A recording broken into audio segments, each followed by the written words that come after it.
जाता है कि आप बनाइए, कभी Bihar state infrastructure educational infrastructure को दिया जाता है कि आप बनाइए। तो इस तरह का वातावरण बना हुआ है कि जिम्मेवारी स्थापित नहीं हो रही है। इसलिए क्या सरकार कोई ठोस कदम विद्यालय में कमरों को छात्रों की संख्या के अनुरूप बनाने और उसके अनुरूप जमीन अधिग्रहण करके विद्यालय का विस्तार करने में इंटरेस्टेड है या नहीं? नहीं तो क्यों? अध्यक्ष महोदय, एक तो माननीय सदस्य संतुष्ट हो गई, लेकिन माननीय सदस्य आलोक जी असंतुष्ट हो गए। हमने कहा, उन्होंने कहा कि जमीन उपलब्ध है, जमीन उपलब्ध है। मैंने कहा आपका क्षेत्र है, सहयोग करिए और हम भूमि सुधार राजस्व विभाग से उस जमीन का प्रस्ताव मंगाकर और विद्यालय निर्माण की कार्रवाई प्रारंभ करेंगे। अब मैंने पहले ही कहा कि भूमि विहीन और भवन विहीन ये दो तरह के विद्यालय बिहार में हैं, जिसकी सूची हम मंगा रहे हैं और अगले एक सप्ताह में हमारे पास संपूर्ण बिहार की सूची आ जाएगी और प्राथमिकता के आधार पर विद्यालयों का निर्माण निधि की उपलब्धता के आधार पर कराया जाएगा। श्री अजय कुमार, श्री अजय कुमार, हुजूर सिर्फ एक सारी बात आ गई। बैठ जाइए, बैठ जाइए। अब बोलिए गुप्ता जी, गुप्ता जी, गुप्ता जी बोलिए, बोलिए गुप्ता जी। हर जगह स्कूल, हर जगह जमीन में नहीं मिल रहा है सर। बनगांव में कलावती स्कूल है जहां से दर्जनों IAS पैदा हुआ है, वो बिल्डिंग ढहा के पड़ा हुआ है, पैसा गया हुआ है, फिर भी नहीं बन रहा है। इसका क्या है मंत्री जी? बैठ जाइए, प्लीज बैठिए, गुप्ता जी बैठ जाइए। सर वो 4-5 विषय आपका है वर्षों से नहीं बन रहा है, आपका विषय नहीं आ रहा है, जमीन वो है, वो बताइए मंत्री जी। करेंगे सर के बिहार में हजारों ऐसे स्कूल जो आबादी के अनुपात में वहां पर स्थापित किए गए थे, मौका दे रहे हैं, लेकिन भूमि नहीं मिलने के कारण उस स्कूल को मर्ज कर दिया गया दूसरे स्कूल में। क्या ऐसे मर्जर वाले तमाम तर स्कूलों में भूमि उपलब्ध कराते हुए सरकार भवन निर्माण कराने का काम करना चाहती है? सर बड़ा आम सवाल है सर, ये नहीं सर, मर्जर को खत्म करना चाहती है। काल समाप्त हुआ। जिन प्रश्नों को उत्तर तैयार हों उन्हें सदन पटल पर रख दिए जाएं। कार स्थगन प्रस्ताव, कार स्थगन प्रस्ताव। माननीय सदस्यगण, आज दिनांक 21 जुलाई 2026 के लिए निम्नमानित सदस्यों से कार स्थगन प्रस्तावों की सूचना प्राप्त हुई है। श्री कुमार सर्वजीत साबिसा, श्री इंद्र प्रसाद गुप्ता साबिसा, श्री राहुल कुमार साबिसा, श्री अजय कुमार साबिसा, श्री संदीप सौरभ साबिसा, श्री अरुण सिंह साबिसा आज दिनांक 21 जुलाई 26 को सदन में राज्य के विधेयक एवं अन्य राजकीय कार्य निर्धारित है। अतः बिहार विधानसभा प्रक्रिया तथा कार्यक्रम नियमावली के नियम 47(2) के तहत नियमानुकूल नहीं रहने के कारण कार्य स्थगन प्रस्ताव सूचना को अमान्य किया जाता है। पढ़ लीजिए। अध्यक्ष महोदय, राज्य की वित्तीय व्यवस्था, सार्वजनिक धन का पारदर्शी उपयोग तथा वित्तीय अनुशासन जनहित से जुड़ा अत्यंत महत्वपूर्ण विषय है। हाल ही के दिनों में विभिन्न विभागों, कर्मचारियों, संवेदकों, शिक्षकों तथा सामाजिक सुरक्षा योजना के लाभार्थियों के भुगतान में विलंब की शिकायत प्राप्त हुई। इसी बीच यह जानकारी सार्वजनिक हुई कि आकस्मिक निधि से लगभग 3,662 करोड़ की राशि निकाली गई। इससे इस निधि के उपयोग की आवश्यकता, उद्देश्य, विधिक प्रतिक्रिया, वित्तीय प्रबंध को लेकर जन सामान्य में स्वाभाविक जिज्ञासा उत्पन्न हुआ है। साथ ही साथ इस संबंधित अधिनियम बिहार आकस्मिक निधि 1950 की धारा 4 क व 5 का उल्लंघन भी हुआ है। आकस्मिक निधि का उद्देश्य अप्रत्याशित आपातकालीन परिस्थितियों में तत्काल वित्तीय आवश्यकता की पूर्ति करना है। इसलिए यह आवश्यक है कि इस निधि से राशि निकासी के कारणों समक्ष प्राधिकारियों की स्वीकृति, प्रचलित वित्तीय नियमों के अनुपालन तथा बाद में विधायकी स्वीकृति संबंधी प्रक्रिया की जानकारी सदन के समक्ष स्पष्ट रूप से रखी जाए। इससे वित्तीय पारदर्शिता, जवाबदेही तथा जन विश्वास और अधिक सुदृढ़ होगा। अतः अनुरोध है कि 21/7/2026 के लिए निर्धारित समय कार्य स्थगन के कर राज्य की आकस्मिकता निधि से राशि निकासी उसके विधिक एवं वित्तीय आधार पर वित्तीय अनुशासन तथा सार्वजनिक धन की पारदर्शी एवं उत्तरदायी प्रबंधन जैसे अति लोक महत्व के विषय पर सदन में तत्काल चर्चा कराई जाए। अरुण सिंह संदीप जी पढ़े। अध्यक्ष महोदय, हाल में राज्य सरकार द्वारा ग्राम पंचायत कर दर एवं शुल्क नियमावली 2026 को मंत्रिमंडल से स्वीकृति देकर बिहार के ग्रामीण क्षेत्रों में होल्डिंग टैक्स सहित विभिन्न प्रकार के नए कर लगाने का निर्णय लिया गया है। सरकार के इस निर्णय के अनुसार अब ग्रामीण क्षेत्रों में आवासीय मकानों, दुकानों, व्यावसायिक प्रतिष्ठानों, पेट्रोल पंप, मैरिज हॉल, ईंट भट्ठों आदि पर कर लगाया जाएगा। साथ ही सफाई शुल्क एवं जलापूर्ति शुल्क भी वसूला जाएगा। यह निर्णय ऐसे समय में लिया गया है जब ग्रामीण बिहार महंगाई, बेरोजगारी, कृषि संकट और घटती आय से जूझ रहा है। एक और राज्य सरकार ग्रामीण जनता को पर्याप्त रोजगार, गुणवत्तापूर्ण शिक्षा, स्वास्थ्य, पेयजल, सड़क, नाली, सफाई तथा अन्य बुनियादी सुविधाएं उपलब्ध कराने में विफल रही है, वहीं दूसरी ओर उन पर नए नए करों का बोझ लादा जा रहा है।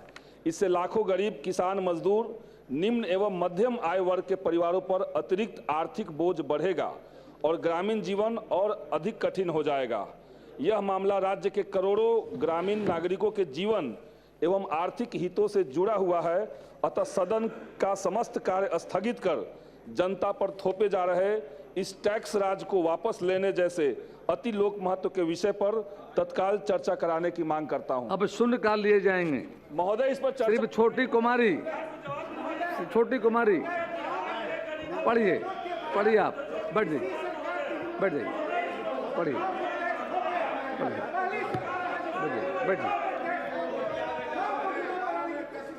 आप पढ़िए ना। माननीय अध्यक्ष महोदय, छपरा नगर निगम क्षेत्र के प्रभुनाथ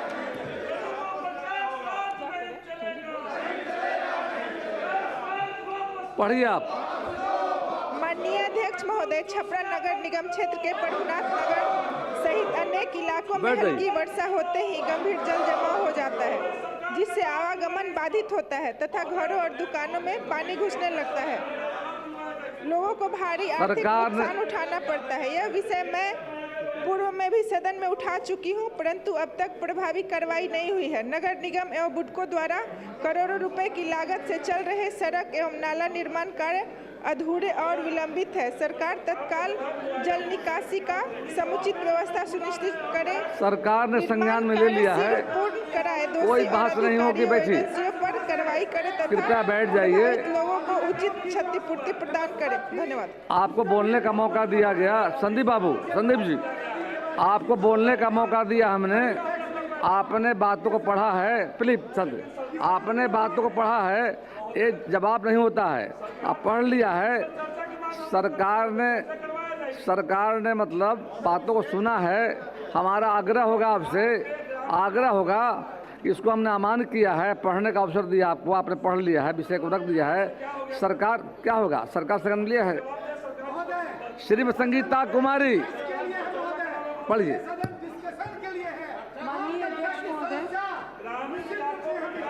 माननीय अध्यक्ष महोदय, कृपया बैठ जाएं। माननीय अध्यक्ष महोदय, मोनिया विधानसभा के कुदरा प्रखंड अंतर्गत देवरार पंचायत के नसेस गांव में जल जमाव की स्थिति बनी हुई है। अतः सरकार से मांग करती हूं कि नसेस गांव में रोड और नाला का निर्माण करवाया जाए। आपने बातों को रख दिया है। हमारा आग्रह, संदीप बाबू बैठ जाइए जाकर के। श्री जीवेश कुमार प्लीज बैठ जाइए। अध्यक्ष महोदय, मैं सरकार का ध्यान दरभंगा जिला के जाले प्रखंड स्थित गंगेश्वर स्थान के राजकीय आयुर्वेदिक औषधालय की ओर आकृष्ट कराना चाहता हूं। यह औषधालय वर्षों से बंद पड़ा है तथा इसका भवन अत्यंत जर्जर अवस्था में है। वर्ष 2021 में अंतिम वैद्य के सेवानिवृत्ति होने के बाद यहाँ स्वास्थ्य सेवाएं पूरी तरह बंद हो गई है, जबकि यह क्षेत्र हजारों ग्रामीणों के लिए आयुर्वेदिक उपचार का प्रमुख केंद्र था। आयुष मंत्रालय द्वारा राज्य में आयुष हेल्थ एवं वेलनेस सेंटर संचालित किए जा रहे हैं। अतः सरकार इस औषधालय की उपलब्ध भूमि पर Ayush health and wellness centre की स्थापना, भवन का पुनर्निर्माण तथा स्वीकृत रिक्त पदों पर चिकित्सकों एवं अन्य कर्मियों की शीघ्र नियुक्ति सुनिश्चित करे ताकि क्षेत्र की जनता को पुनः गुणवत्तापूर्ण आयुर्वेदिक स्वास्थ्य सुविधाएं उपलब्ध हो सके। प्लीज सुनिए, सरकार बैठ जाइए पहले बैठ जाइए, बैठिए ना, बैठिए। जब खड़े मंत्री खड़े हो गए हैं, आपके बातों को रख रहे हैं, बैठ जाइए, बैठ जाइए। यही की बात कर रहे हैं, पहले बैठने दीजिए विजय बाबू, पहले बैठ जाए लोग, पहले बैठ जाए।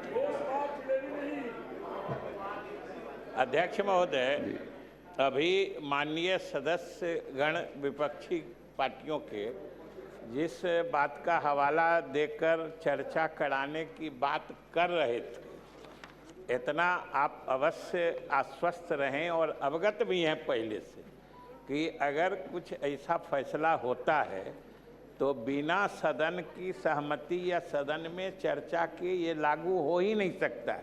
अगर कोई नया टैक्स लगाने की बात होती है तो सरकार विधिवत विधेयक लाती है और उस विधेयक पर सभी माननीय सदस्यों का अधिकार होता है संशोधन देने का, सदन को अधिकार होता है उसको खारिज करने का। तो चर्चा तो होगी ही, आप चर्चा के लिए आश्वस्त रहें। सरकार आपको आश्वस्त करती है कि अगर कोई ऐसा निर्णय होता है तो उसके पहले सदन में चर्चा अवश्य होगी। श्रीमती संगीता देवी, कोई बात नहीं होगा। श्रीमती संगीता देवी, श्रीमती विनीता मेहता, संगीता देवी, पढ़िए। संगीता जी पढ़िए आप। माननीय अध्यक्ष महोदय, बात हो गई, जब विधेयक आएगा तो चर्चा होगी, बोलने का मौका दिया जाएगा आप लोग। जनता, छात्र छात्राओं एवं मरीजों को कटिहार, पूर्णिया तथा पश्चिम बंगाल आने जाने में कठिनाइयों का सामना करना पड़ता है। सरकार से मांग करती हूँ कि सुगम यातायात व्यवस्था सुनिश्चित करने हेतु बारसोई क्षेत्र में सरकारी बस स्टैंड का निर्माण कराया जाए। धन्यवाद। श्रीमती विनीता मेहता। माननीय अध्यक्ष महोदय, गोविंदपुर विधानसभा के रो प्रखंड में पीडब्ल्यूडी का रोसियो रोड भारी वाहनों के चलने से सड़कें गड्ढे में तब्दील हो गई है, जिस कारण बारिश के दिनों में यहां जल जमाव की समस्या हमेशा बनी रहती है एवं इसी रोड से छात्र छात्राओं को डिग्री कॉलेज जाने में बहुत कठिनाई होती है। अतः सरकार से मांग करती हूं कि विलम्ब रोड मरम्मति किया जाए। धन्यवाद। श्री आनंद मिश्र। माननीय अध्यक्ष महोदय, बक्सर जिला अंतर्गत अटाढ़ी में 26.4 करोड़ का नवनिर्मित ओवरब्रिज, ये धंसने से रेलवे फाटक बंद होने से जनता वहां की त्रस्त है। मैं सरकार से इसकी उच्च स्तरीय जांच कराने, दोषी संवेदक तथा निगरानी में विफल रहे अधिकारियों पर कार्यवाही और रेलवे से समन्वय कर वैकल्पिक मार्ग हेतु इटाढ़ी रेलवे फाटक पुनः खुलवाने की मांग करता हूँ। श्री कुंदन कुमार। माननीय अध्यक्ष महोदय, बेगूसराय जिला अंतर्गत सिमरिया स्थित गंगा नदी पर नवनिर्मित 6 लेन पुल राष्ट्रकवि रामधारी सिंह दिनकर जी के जन्मभूमि से जुड़ा है। अतः उनकी अमूल्य साहित्यिक एवं सांस्कृतिक विरासत के सम्मान में उक्त पुल का नामकरण राष्ट्रकवि रामधारी सिंह दिनकर सेतु किए जाने हेतु मैं सरकार से आग्रह करता हूँ। श्री आशिफ अहमद। अध्यक्ष महोदय,